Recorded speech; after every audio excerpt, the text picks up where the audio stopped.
മുഹൂർത്തങ്ങൾക്കും അതിന്റേതായ സന്തോഷങ്ങളുണ്ട്. അതിൽ ചിലത് ഒരിക്കലും മറക്കാൻ പറ്റാത്തതും. Azad gold and diamonds, Thazhepalam, Tirur. മഴക്കാല പൂർവ്വ ശുചീകരണത്തിന്റെ ഭാഗമായി ജനകീയ ശുചീകരണ പ്രവർത്തനത്തിന് പൊന്നാനി നഗരസഭയിൽ തുടക്കം കുറിച്ചു. വിവിധ വാർഡ് കമ്മിറ്റികളുടെ നേതൃത്വത്തിലാണ് ശുചീകരണ പ്രവർത്തനങ്ങൾ ആരംഭിച്ചിരിക്കുന്നത്. ആരോഗ്യ പ്രതിരോധ പ്രവർത്തനങ്ങളുടെ ഭാഗമായി വാർഡ് തലങ്ങളിൽ സംഘടിപ്പിക്കുന്ന മഴക്കാല പൂർവ്വ ശുചീകരണ പരിപാടി പോയമ്പ്രം മരമിൽ തോട് ജനകീയ ശുചീകരണത്തോടെ തുടക്കമായി.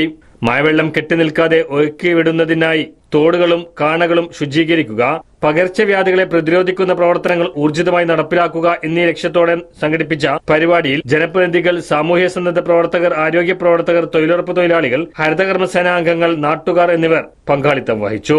നഗരസഭ ആരോഗ്യ standing committee chairman Rajeesh Uppala ഉദ്ഘാടനം ചെയ്തു.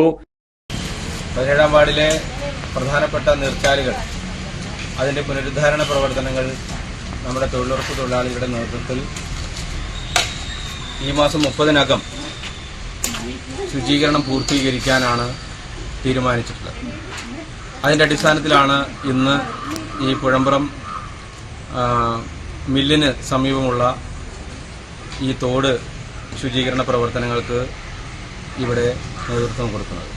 വാർഡ് കൗൺസിലറുടെ നേതൃത്വത്തിലുള്ള ഒരു ടീം, തൊഴിലുറപ്പ് തൊഴിലാളികൾ 25 തൊഴിലുറപ്പ് തൊഴിലാളികൾ, അതുപോലെ തന്നെ നമ്മുടെ ആരോഗ്യ വിഭാഗം ജീവനക്കാരുടെ നേതൃത്വത്തിലുള്ള ആരോഗ്യ പ്രവർത്തകർ, ഇതിനെല്ലാം കൂടെ നിൽക്കുന്ന ഹരിതകർമ്മസേനാ അംഗങ്ങൾ, എല്ലാവരും വിവിധ തരത്തിലുള്ള മഴക്കാല പൂർവ്വ ശുചീകരണ പ്രവർത്തനങ്ങളുടെ വിവിധ പ്രവർത്തനങ്ങൾക്ക് നേതൃത്വം കൊടുത്തുകൊണ്ടിരിക്കുകയാണ്. ഏറ്റവും നമ്മുടെ പ്രദേശങ്ങളിലെ വെള്ളക്കെട്ടാണ്.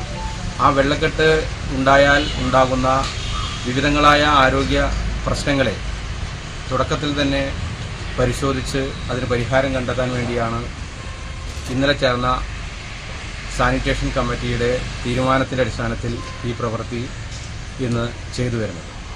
തുടർന്ന് ഈ വാർഡിലെ മുഴുവൻ വീടുകളിലും ആരോഗ്യ പ്രവർത്തകരുടെ ടീം സന്ദർശിച്ച് ബോധവൽക്കരണം നടത്തി കുടിവെള്ളം, അതുപോലെ തന്നെ കെട്ടിക്കിടക്കുന്ന വെള്ളങ്ങൾ എല്ലാം ക്ലോറിനേഷൻ നടത്തി നല്ലപോലെ ഒരു മുൻകരുതൽ ഈ മഴക്കാലത്തിൻ്റെ മുന്നേയായിട്ട് നടത്താൻ വേണ്ടിയിട്ടുള്ള വിവിധ പരിപാടികൾ നടന്നു വരികയാണ്.